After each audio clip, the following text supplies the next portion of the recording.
In other news, we're tracking for you with levels of crime skyrocketing. The South African Police Service discussing how new technology can help combat lawlessness. Engagements are ongoing during the second day of the SAPS's inaugural Police Summit. Our reporter Junior Khumalo is there for us, tracking the story. Junior, good afternoon to you.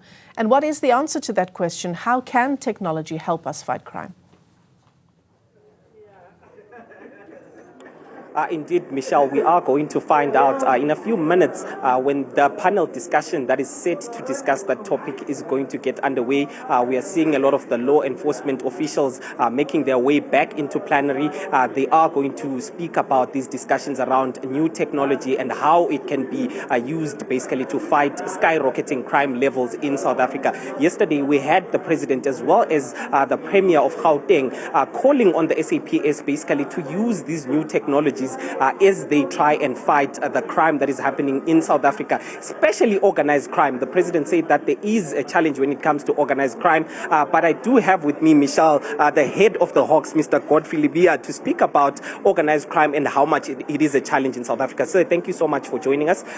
Just last year, I saw towards the end of last year, the last quarter of last year, you made about 1,400 arrests when it comes to organized crime. Tell us how you managed to do this and how new technology can be used by the Hawks to try and alleviate the crime that is happening in South Africa. Indeed, organized crime manifests itself in various ways. So when we speak of organized crime, it includes the trafficking in drugs, the trafficking in firearms, explosives that are used in cash-in-transit robberies, the blowing up of the auto-teller machines, as well as illegal mining. You also have got the individuals that go into the park to go and hunt animals that are protected. You also have those that goes in our ocean to go and harvest some of the protected species to go and sell elsewhere. So indeed, organized crime manifests itself in different ways. What we are doing is that we rely mostly on the information that comes from the members of society. On our own, we will not be able to know everything.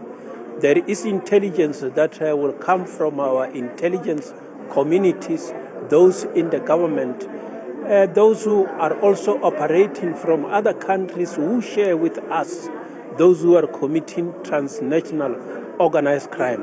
Because in transnational organized crime, we find that several countries are affected, and intelligence coming from those countries assist us.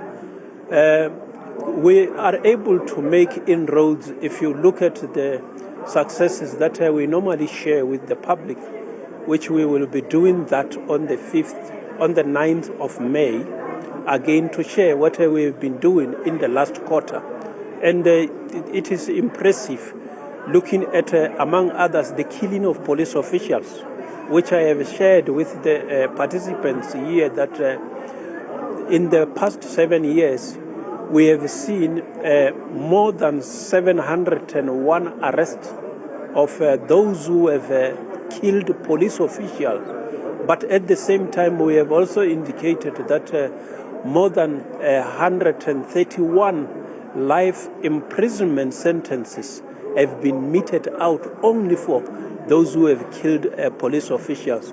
I'm not talking about the number of years that they are sharing, because it is more than 5,900 years that these individuals are sharing.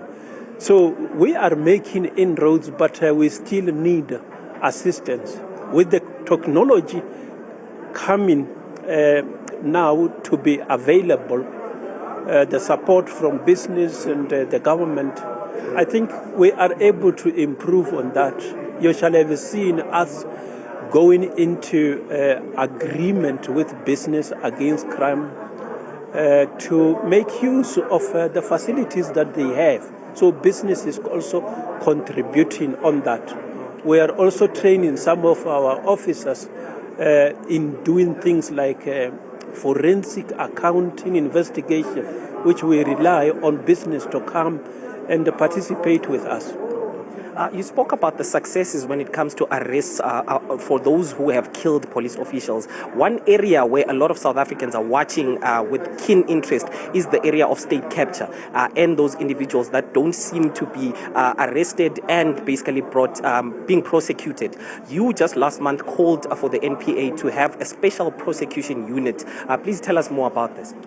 Yeah, in terms of Section 17, capital letter 4, in capital letter F in bracket 4, it requires that the national head of the Directorate for Priority Crime Investigation may request the National Prosecuting Authority to dedicate capacity or unit to deal with specific crimes.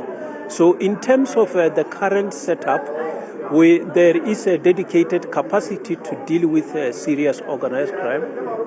There is dedicated capacity to deal with serious commercial crime. But there is no dedicated capacity to deal with serious corruption.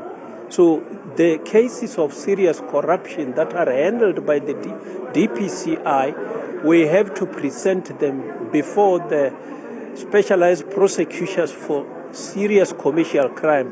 As a result, you'll find that they get overloaded because there is now a volume of serious commercial crime cases. Now we come and add the serious corruption cases.